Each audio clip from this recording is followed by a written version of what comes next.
Hi, everybody. Welcome to my podcast.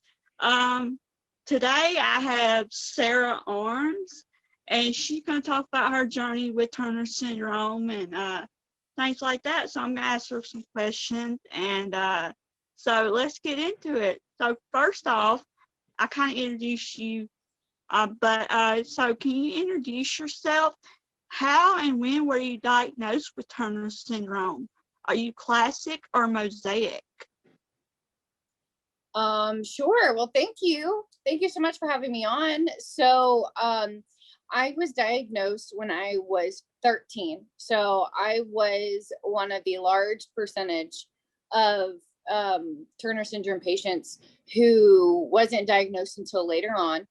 And I was diagnosed with a blood test. So my pediatrician noticed that I wasn't hitting physical milestones as far as puberty was going. And at school, I was falling behind academically and needing some pretty heavy academic support. And so with all of that going on, I was in the 8th grade. And so my pediatrician took me in to have a blood karyotype test done. And that showed up with mosaic Turner syndrome. So I was diagnosed with mosaic Turner syndrome, not classic Turner syndrome, which is the reason that my doctors think that it took a while until I was diagnosed, because there was nothing that showed up in my ultrasound before I was born. There was nothing that showed up when I was a child. Looking back, there were a few indicators that I did have Turner syndrome. My hands and my feet have always been big, and they're swollen oftentimes. I used to call it hot feet. I used to go, Mom, I have hot feet. And they would get swollen. As far as academic milestones, I always struggled with math, and I was always really on the creative side, which a lot of Turner syndrome patients do kind of gravitate towards that type of work. And obviously with physical milestones, like I wasn't always super duper small, but I was always in the 1 to 2% like height to weight percentage of my age. So I was always on the really small end, but my family isn't that tall or big. So, I'm just as tall as my mom. I'm 5'3", and I didn't have growth hormones until I was diagnosed in the 8th grade. So my growth pretty much was unassisted. And my bones were always pretty strong. I think a lot of people don't realize that most of the time when you receive growth hormone treatment, it's not necessarily for growth. Yes, it does help with that, but a lot of it is to support bone density. I still take vitamin D for bone density every day. So maybe I went on a tangent, but that's kind of my diagnosis story. Yeah, awesome. For me, it was, luckily I was diagnosed pretty early, like 9 days old, a little after birth, because I had all the signs, like I had puffy hands and feet and a shield chest and web neck, as you can tell. Got web neck, extra skin, and I had heart issues. I had to have coarctation of the aorta repaired when I was like 9 days old, when I was a baby. So they did like you said, a karyotype, and it confirmed that I had classic Turner syndrome. So they kind of suspected that. So yeah. And it's funny you bring up about. So I don't have that bad of I have a slightly wet, but it's not that bad. But everybody, when I was little, I remember like whenever I would go get haircuts, my hairdresser would always be like, "Your hairline is like literally my hairline goes like almost to my shoulders," which is kind of funny. That's pretty common. Yeah. Yeah, and I just thought that was a weird thing that I had. I no one ever really you know, my hair just went really, really low, you know, and I would go in, and I used to have really short hair. And so they would just shave it, you know, they would just make it a normal part of my haircut, which I have longer hair now. So now it really doesn't matter. But yeah, Yeah. so that's interesting. That's funny. Yeah. So what is your advice for newly diagnosed girls and women with Turner syndrome? Um, my first piece of advice would be, you are diagnosed.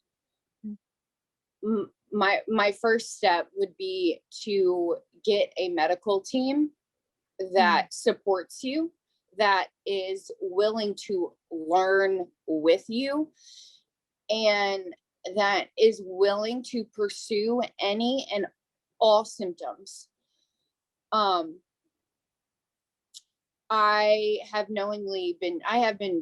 been treated for Turner syndrome for 10 years now, and I'm just now getting a medical team that supports me and all of my symptoms. From the day I was diagnosed until I got a new medical team about 2 years ago. And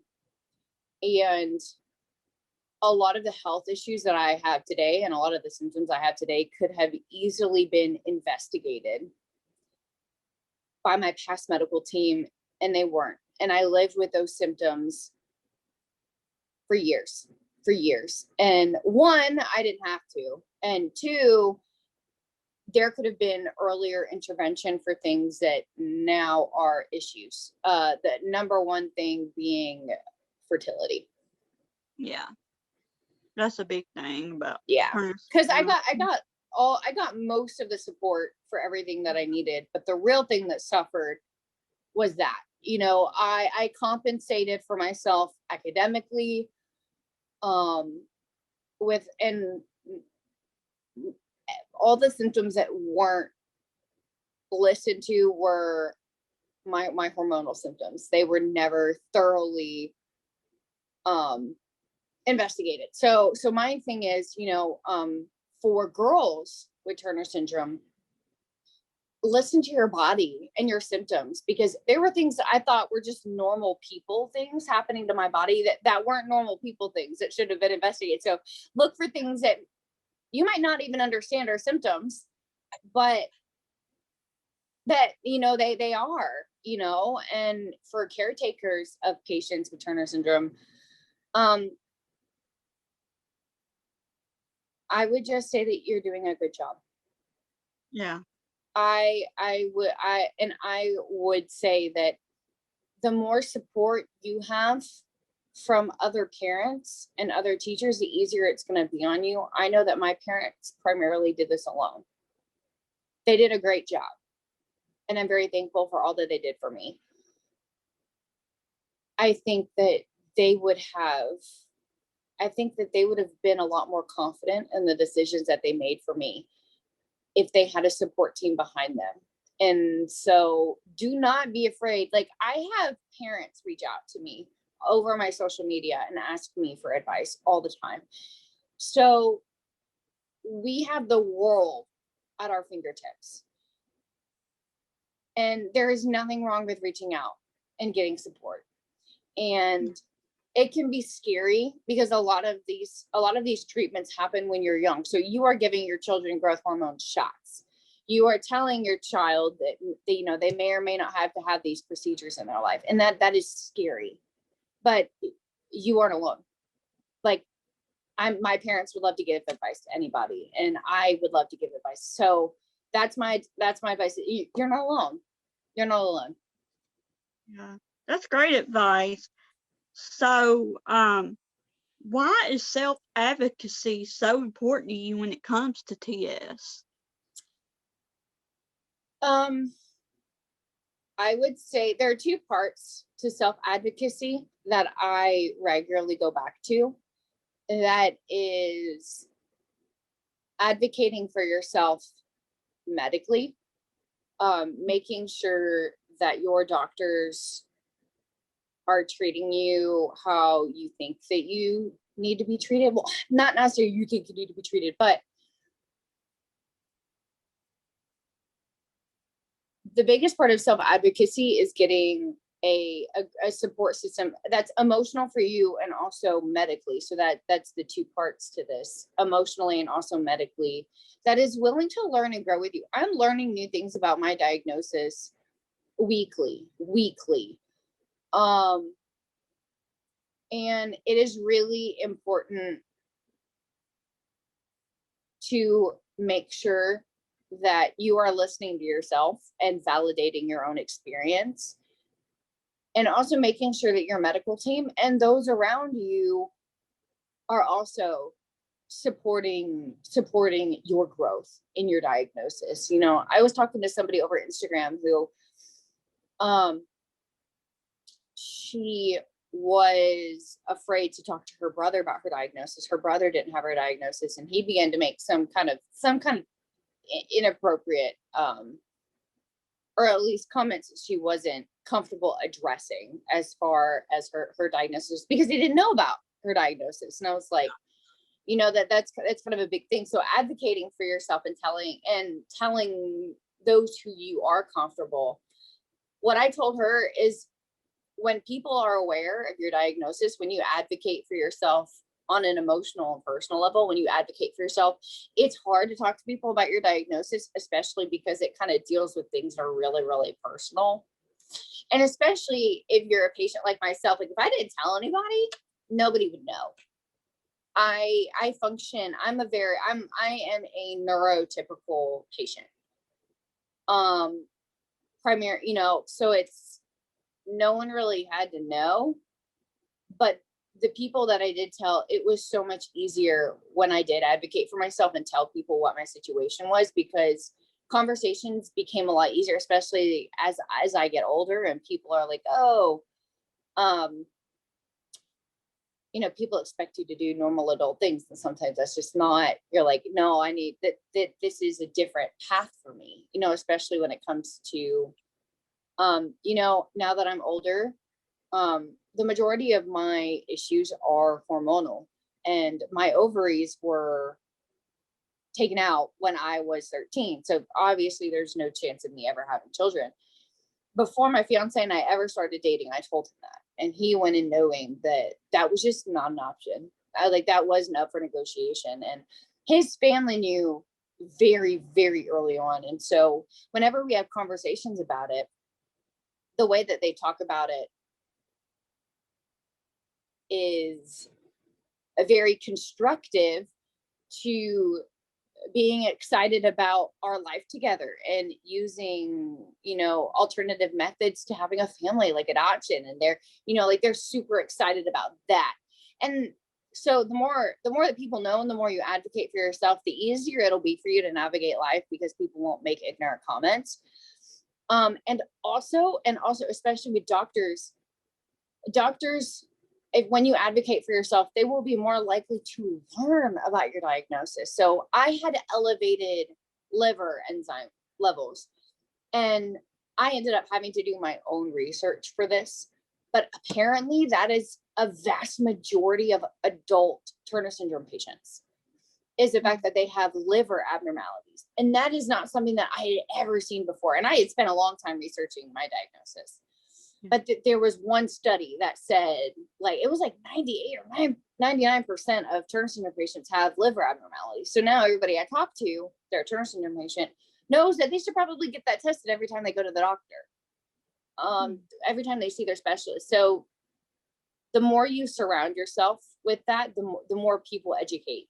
The more people educate themselves, and the better medical team you'll have, and the more that the people around you will support you and being excited about what you can do. You know, so you know that they get excited about a new health breakthrough. You know, when I stopped having hot flashes, and when I started advancing academically, people were so excited about that, and that made me feel that I was engaging in a typical experience of people just being excited for me about my life changes. So that was a big deal. Yeah, amazing. Yeah, I think self-advocacy, a big part of it is like communicating your wants and your needs, and realizing your strengths and your weaknesses and embracing them. So Yep. yeah. So what would you tell the healthcare professionals who don't have the knowledge about Turner syndrome? How is it best to approach them about TS and the health concerns that comes along with TS? So I would say that healthcare professionals that don't know that much about Turner syndrome, I would say one of two things. So first of all would be, there's nothing stopping you from educating yourself. You have this vast amount of knowledge already that is helping people every single day. And adding to that knowledge and including an expertise of Turner syndrome is going to just advance the wonderful work that you're already doing. And so there's no reason not to. And while it does, while I know that at the end of the day that is exhausting, having to account for staying up to date on all of that. It can make a difference in the quality of somebody's life. And that was definitely my circumstance. The new medical team that I have changed the quality of my life 100% in my mental ability to do things, my physical ability to do things. And I would say, as far as approaching Turner syndrome and the health concerns, I would say that you have to be as transparent as possible. My previous medical team liked to sugarcoat things because they didn't want to upset me. Yeah. Which I completely understand. I was a child, and I cannot imagine telling a child with a chronic illness what their prognosis is. But that conversation is so necessary to how your Turner syndrome patient sees themselves, their self-identity. And it also, when they're specifically in one instance, I didn't know that my ovaries were actually removed until last year, and they had been gone since I was 13. I was under the impression that they were taking out abnormal tissue that was connecting my ovaries to another part of my body. They were taking out abnormal tissue. Well, it turns out they took out both my ovaries, and I had no idea. And I often fixate on the conversations I had with my doctors, and I'm like, I swear, like, I had no idea that they were that was a procedure. And even because I got access to every single medical file that I ever had written on me, and there's even record of me asking my chant. They were like, the record, this is as verbatim as I can remember it. It says, patient does not seem to understand the procedure that she had in 2010, 2011. No record of correcting my knowledge of it.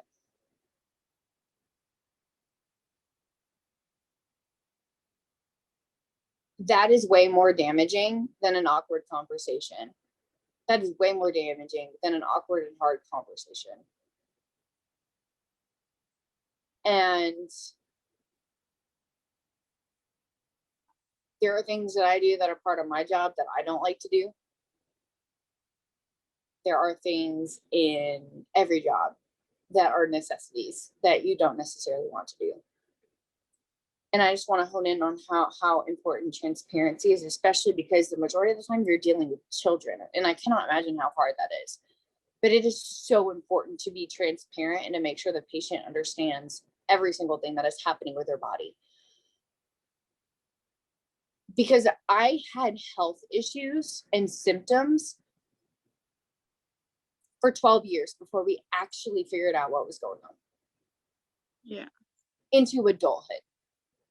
And they already knew that I had Turner syndrome and just would not explore my symptoms or help me understand my body more. So that's what I would say to any health professional. You know, don't be afraid of research. And don't be afraid of hard conversations, because those hard conversations are way less traumatic than not understanding what's going on with your body and then realizing what happened years later. Yeah, absolutely. So what was there some things you wish could have been done differently regarding your TS diagnosis and your treatment plan? Or have you been pretty lucky when it comes to getting good health care when it comes to your TS? So that was kind of what I Yeah. went into in the last question a little bit. And I'm going to say the vast majority of my treatment was very, very helpful. And I definitely do trust medical professionals, obviously. I do wish that I had understood more about my diagnosis and that I understood more of my prognosis than I did, because now as a 24-year-old, I'm having to redefine who I am within my diagnosis. Now I would say that I did get pretty lucky in the fact that I discovered that there were specialists that I wasn't seeing that I should have been. So, and this is something that a lot of people message me about, is so on when you are diagnosed, the first person that they send you to as a child is an endocrinologist. Yeah. That normally is your go-to for your Turner syndrome needs. However, for any sort of hormonal need, so an endocrinologist focuses on your metabolic needs. So that is how your body is working at a metabolic level. So, okay, so this is my vitamin D levels. Okay, I need more vitamin D to help my bones. All right, so we'll get more vitamin D. This is how your metabolism and your adrenal glands are working. And that's your go-to for a lot of also your hormonal, the hormonal things that go on with Turner syndrome. So I have a cyst on my pituitary gland, so I don't produce any of my own hormones, which really messed me up growing up. But I get my new medical team and I realize, because I have been seeing a gynecologist just as a regular thing because I needed that. That's normal. I've been seeing a gynecologist for years.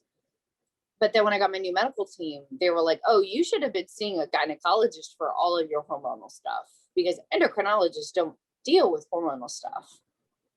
They can't speak to it. And then I went to a gynecologist and they were like, well, actually, yes, a gynecologist can help you, but you really need to be seeing a reproductive endocrinologist. And so it was really interesting. It was like 3 months of going back and forth between these doctors and not like just wondering, okay, is this going to be the final doctor that understands what's happening in my body? But what I would say is make sure that, and this I think goes more for primary care physicians, but also to endocrinologists, to make sure that your patient is seeing all the proper people. Just because they aren't, like, if I hadn't asked the right question, my endocrinologist would have never said, oh, that's something for a gynecologist. And I say, what? And they were like, oh yeah, do you not see like a gynecologist for this? And I was like, I mean, they know I have Turner syndrome, but they've never once addressed me or tested me about it. I just went in for my normal appointments, and they were like, well, you either need to get a new gynecologist or you need to tell them you need treatment. And I said, oh, okay. So I went to my gynecologist. They're like, yeah, we don't deal with that. That we can, but we really don't. So go to a reproductive endocrinologist. And my reproductive endocrinologist is actually the one I work with the most. And she was the one that really changed my life, and my primary care physician, who was the one that actually found a lot of things that hadn't been discovered before about my body and my diagnosis. Yeah, my primary care was kind of the catalyst for all. My new primary care physician was the catalyst for all this. So I would say to primary care physicians, your Turner syndrome patient is seeing a bunch of other specialists, and it is up to you as a primary care physician or your office to make sure that everybody is working properly together for the overall health of your patient. That specifically, I think, goes more towards primary care physicians, but like I said, healthcare physicians do not have an easy job, and it is so easy for things to get, you might have a 15-20 minute appointment, and there is so much room for something to get missed. And that 2-second question of like, okay, who else are you seeing? What are they telling you about? Is so important. It is so important. So yeah. Yeah, I totally agree. So yeah, why do you think it's so important for the general public to know about Turner syndrome and learn more about it?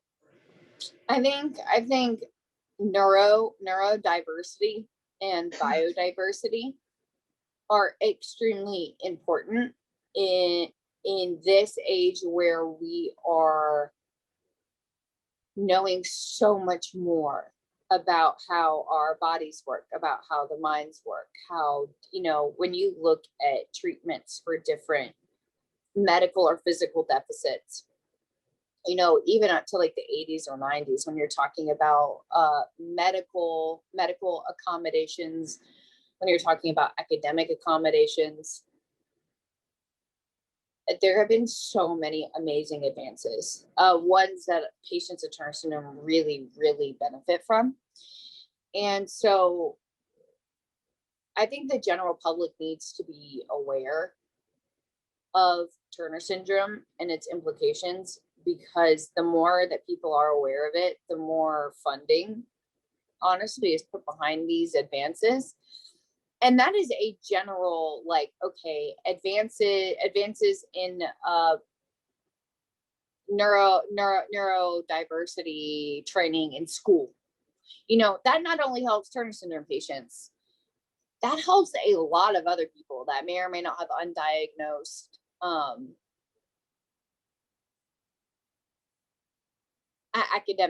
academic needs.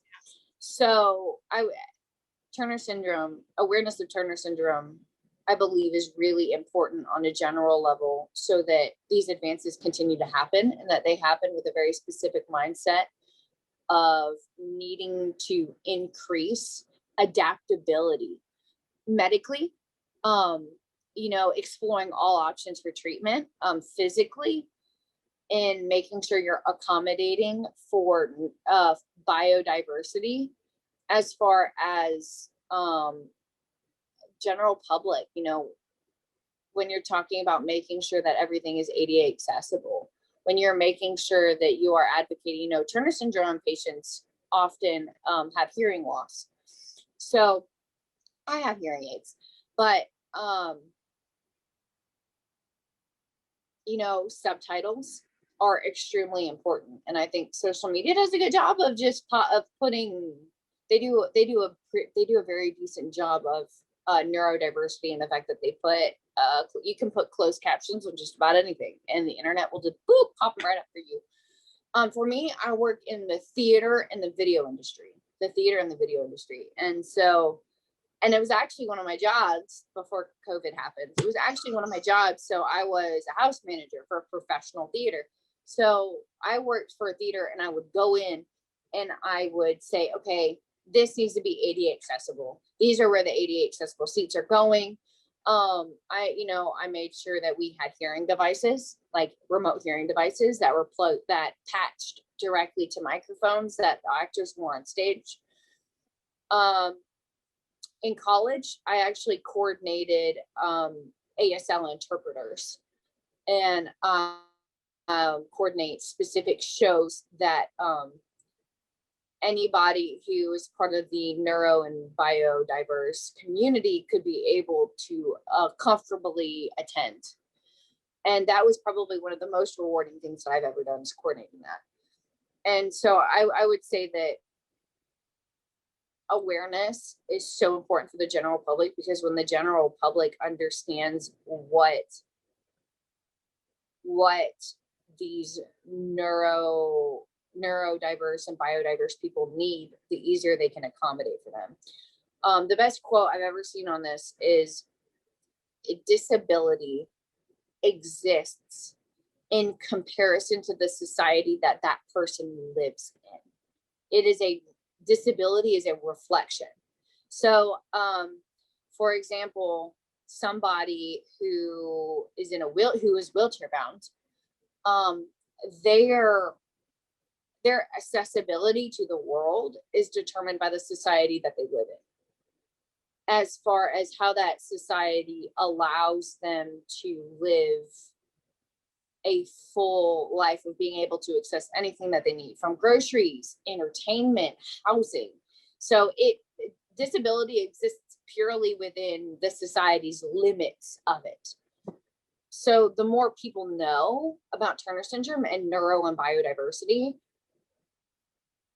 the more diverse our world is going to be, and the more accessible that the world is going to be to everybody, regardless of their physical, emotional, or academic needs. Yeah. I know you already know this, but along with Turner syndrome, I'm also on the autism spectrum. So when you talk about neurodiversity and inclusion, it's so important. So yeah. So the last question I had is that you and I are both on the awareness committee for the Turner Syndrome Foundation. What has it been like being on the awareness committee and to help advocate for other girls and women with Turner syndrome? So before I was on the awareness committee, I had actually never met anybody with Turner syndrome. And I say meet, we're on a Google, we're on a Zoom meeting, just because we all live in various places in the US and the world, and also COVID. That was actually the first place that I actually had a back to forth, almost face-to-face conversation with somebody else with Turner syndrome. And that was really, really meaningful. Simply because it validated a lot about the way that I worked and operated. A lot of the things that I thought were just me being me, I see reflected in a lot of other people that I work with on the awareness committee. And that's just beautiful. And I love the group is so inclusive, and it's so fun to be a part of. And we share our stories, and we work on projects for the awareness committee together. And